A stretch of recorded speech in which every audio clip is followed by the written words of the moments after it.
চিত্র মিডিয়ার জুয়েল রানা ভাই তার জীবনের যে করুণ ইতিহাস রয়েছে সেটা শোনার পর আমি তার প্রেমে পড়ে গেছি। মানুষটা যেভাবে কথা বলে, তার বাসন ভঙ্গি, তার কথাবার্তার স্টাইল অন্যরকম। অন্য অন্য কন্টেন্ট ক্রিয়েটরের চাইতে সম্পূর্ণ আলাদা।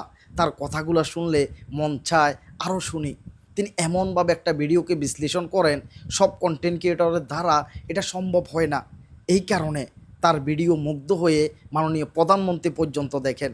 এই কারণে তিনি সারা বাংলাদেশের সেরা কন্টেন্ট ক্রিয়েটর হয়েছেন, নাম্বার ওয়ান কন্টেন্ট ক্রিয়েটর হয়েছেন।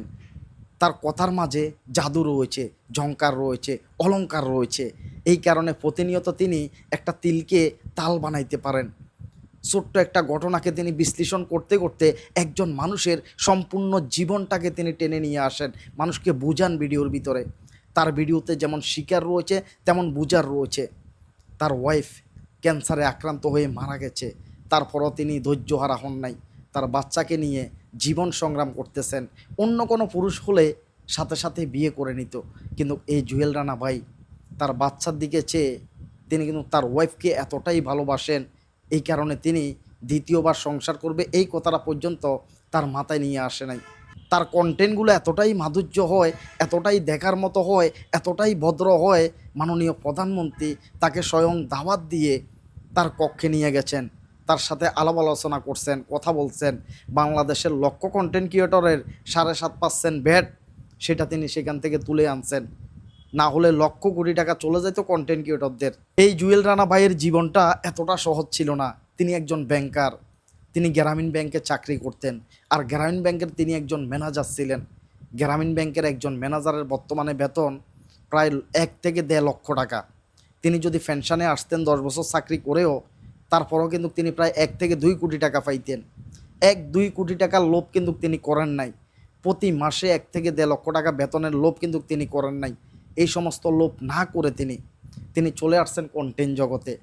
মানুষকে ভালো কিছু দিবেন, মানুষকে কিছু শিখাবেন, মানুষকে কিছু জানাবেন। তিনি যেখানে দাঁড়ান সেইখানে একটা কন্টেন্ট হয়ে যায়।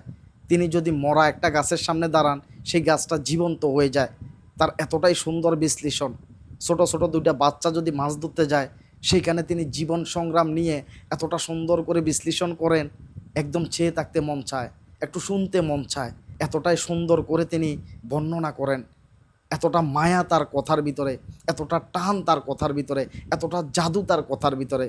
চিত্র মিডিয়ার জুহেল ভাই মানুষটাকে দেখলেই বোঝা যায় মানুষটার দিল কতটাই সহজ সরল, মানুষটা কত ভালো মানুষ। তিনি একমাত্র মহান আল্লাহ তাআলাকে ভয় করেন, দুনিয়ার কাউকে ভয় করেন না।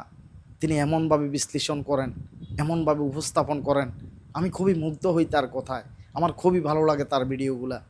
তিনি দেশের সেরা কন্টেন্ট ক্রিয়েটর হয়েছেন তার কথার দ্বারা, তার বিশ্লেষণের দ্বারা। তিনি অনেক কষ্ট করেন কন্টেন্ট নিয়ে, একটা কন্টেন্ট বানাতে তিনি তথ্য প্রযুক্তির সমস্ত কিছু মিশিয়ে সুন্দর করে উপস্থাপন করেন। অসাধারণ তার কন্টেন্ট, আমার অনেক ভালো লাগে। ভিডিওটা শেয়ার করে দিবেন।